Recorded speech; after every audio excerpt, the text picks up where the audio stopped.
Bell पत्र ये याद करना पड़ेगा, ये लंबी क्रिया है।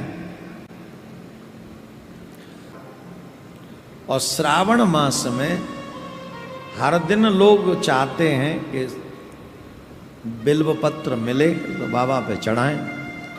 एक और विशेष बात हम बता दें, जिस दिन विशेष दिन माना गया है सोमवार, उसी दिन बेल पत्र नहीं तोड़ना चाहिए।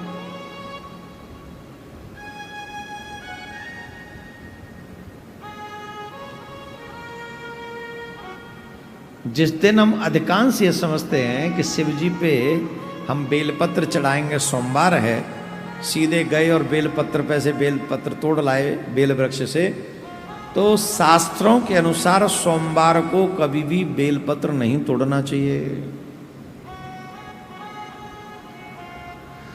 सिर्फ सोमवार को नहीं तोड़ना चाहिए कि कब नहीं तोड़ना चाहिए, बोले लंबी लिस्ट है, सुन लो। लिस्ट लंबी है, सिर्फ सोमवार तक सीमित नहीं है। सुनो, चतुर्थी को कभी भी बेलपत्र नहीं तोड़ना चाहिए, अष्टमी को कभी भी बेलपत्र नहीं तोड़ना चाहिए, नवमी को कभी भी बेलपत्र नहीं तोड़ना चाहिए, द्वादशी को कभी भी बेलपत्र नहीं तोड़ना चाहिए, चतुर्थी को कभी भी बेलपत्र नहीं तोड़ना चाहिए, अमावस्या को कभी भी बेलपत्र नहीं तोड़ना चाहिए, पूर्णिमा को कभी भी बेलपत्र नहीं तोड़ना चाहिए, संक्रांति को कभी भी बेलपत्र नहीं तोड़ना चाहिए, और सोमवार को कभी भी बेलपत्र नहीं तोड़ना चाहिए। बोलो भोले बाबा की जय। अब इससे भी कठिन बात एक और सुना देते हैं, दोपहर पीछे कभी भी बेलपत्र नहीं तोड़ना चाहिए।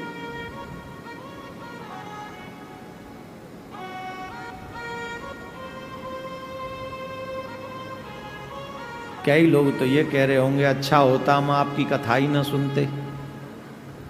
तो बुराई होता, अच्छा कहाँ होता? आप ये अपराध करते रहते, आपको जानकारी नहीं मिलती, आप करते पुण्य के लिए, मिलता आपको पाप। तो इसमें आप अच्छा क्या करते? जब जागो तब सवेरा। आज तुम्हें पता चला है तो नोट कर लो, चतुर्थी को नहीं, अष्टमी को नहीं, नवमी को नहीं, द्वादशी को नहीं, चतुर्दशी को नहीं, अमावस्या को नहीं, पूर्णिमा को नहीं, संक्रांति को नहीं, सोमवार को नहीं, दोपहर पीछे कभी नहीं। नोट कर लो। अब बोले महाराज अगर इन दिनों में सेवा करनी हो बाबा की और बेलपत्र के बिना पूरी नहीं होती पूजा, तो फिर बेलपत्र न चढ़ाएं। चढ़ाएं क्यों नहीं चढ़ाएं? आपको बता दें, पुराणों में 6 महीने तक बेलपत्र अशुद्ध नहीं होता। आप जल छिड़क कर एक बेलपत्र दूसरे दिन भी इस्तेमाल कर सकते हो और वही पुण्य मिलेगा। अरे ये तो फिर भी कुछ भी नहीं। दूसरा अगर कोई मंदिर में बेलपत्र चढ़ा के चला गया है, अगर उसका बेलपत्र उठा के उसमें जल छिड़क के भी आप चढ़ा दोगे तो भी बाबा उसको पुण्य आपको देंगे।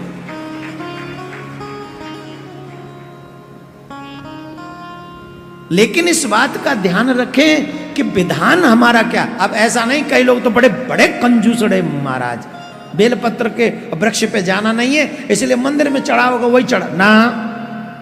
अगर दिन है, मॉर्निंग का समय है, ला सकते हो, पास में व्यवस्था है तो जाओ लेके आओ। पहला क्रम वही श्रेष्ठ है। अब चतुर्दशी आ गई, अमावस्या आ गई, पूर्णिमा आ गई, सोमवार आ गया, द्वादशी आ गई, अगर ये कोई क्रम आ गया तो फिर आप पहले रखे हुए बेलपत्र का ही प्रयोग करें। अब बताइए, आपको नई नई जानकारी मिल रही है कि नहीं मिल रही है? कथा कभी पुरानी नहीं होती, कथा हमेशा कन्हैया की तरह नूतन होती है। कृष्ण का नाम है नूतन। नूतन माने नित्य, न्यू, एवरीडे न्यू। तो जैसे कन्हैया नित्य नूतन है, वैसे ही कन्हैया की कथा भी नित्य नूतन है। जो मनुष्य बेल पत्र का वृक्ष लगाता है, उसे सींचता है, उसे बढ़ाता है, उसे जल देता है, उसके वंश का कभी नाश नहीं होता। कभी भी नहीं। इसलिए वैसे तो कांटेदार वृक्ष कभी नहीं लगाने चाहिए घर में, लेकिन बेलपत्र का लगा सकते हो। बेलपत्र का वृक्ष घर में अगर हो, सुबह सुबह उसके दर्शन हो, सुबह शाम हम उसका दर्शन करें, बड़ा शुभ माना गया। जिस घर में बेलपत्र का वृक्ष होता है अपने हाथों से लगाया हुआ, उस घर में कभी धन की हानि नहीं हो सकती, लक्ष्मी कभी उस घर को नहीं छोड़ सकती।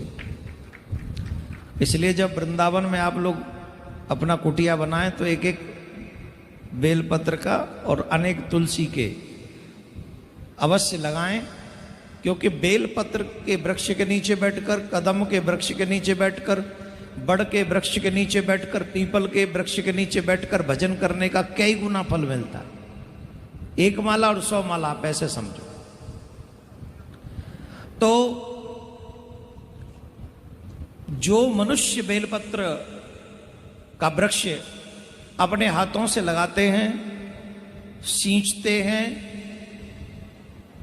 उनके वंश का कभी नाश नहीं होता। वहीं जो व्यक्ति बेलपत्र को, वृक्ष को काटता है, बेलपत्र का अपमान करता है या काटता है, उसका वंश नष्ट हो जाता है।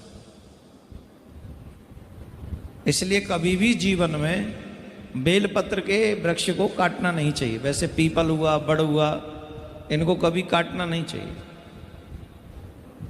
इनको संभालना चाहिए, शुभ वृक्ष।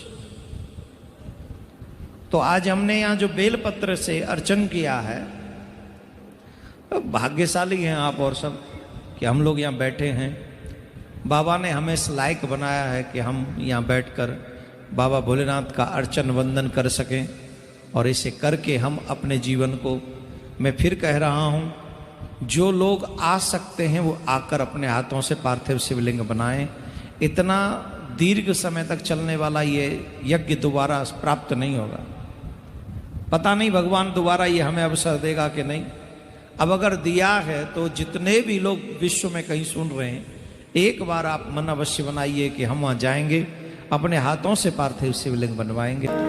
जो व्यक्ति बट और बिल्व वृक्ष की प्रदक्षिणा करते हैं, उस रुद्र संहिता का पाठ करता है, वह ब्रह्म हत्या के दोष से भी छुटकारा प्राप्त कर लेता है। इस अधिक मास में जो जो अपने घर हैं वो, या यहां भी कहीं बिल्व का वृक्ष लगे दिखाई पड़े, तो सोमवार को या अमावस को बिल्व वृक्ष की परिक्रमा जरूर करना, अवश्य करना। बिल्व वृक्ष के नीचे बैठकर माला करने का फल जानते हो कितना है? 1 माला 1 करोड़ फल देगी। 1 माला 1 करोड़ मालाओं का फल देगी। एक साधु को, कोई ऐसे साधु हों जो शिव को मानने वाले हों, जिनके सर पे जटा हो, रुद्राक्ष धारण किया हो, भस्म उन्होंने लगाई हो, ऐसे शिव भक्त को जो मनुष्य बिल्व वृक्ष के नीचे बैठालकर भोजन कराता है,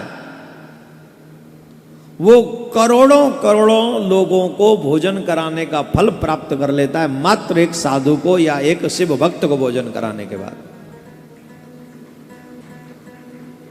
धीरे ताली बजाओ।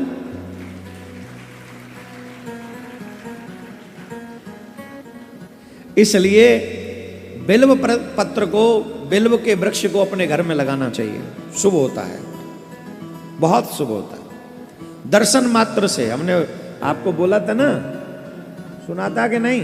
आप लोगों ने कहा सुनते कहाँ हैं आप लोग, सुन के अनसुना कर देते हैं। दर्शनम बिलपत्रस्य, दर्शन मात्र से पापों का नाश होता है बिलपत्र के। तो आप ये अवश्य चतुर्दशी के दिन निराहार रहकर जो बेल के वृक्ष के नीचे संहिता का पाठ करता है, वह साक्षात शिव होकर सभी देवों से पूजित हो जाता है। चतुर्दशी के दिन सिर्फ वहां बैठकर बिलपत्र के नीचे निराहार रहकर व्रत करते हुए इस संहिता का जो पाठ करता है वो साक्षात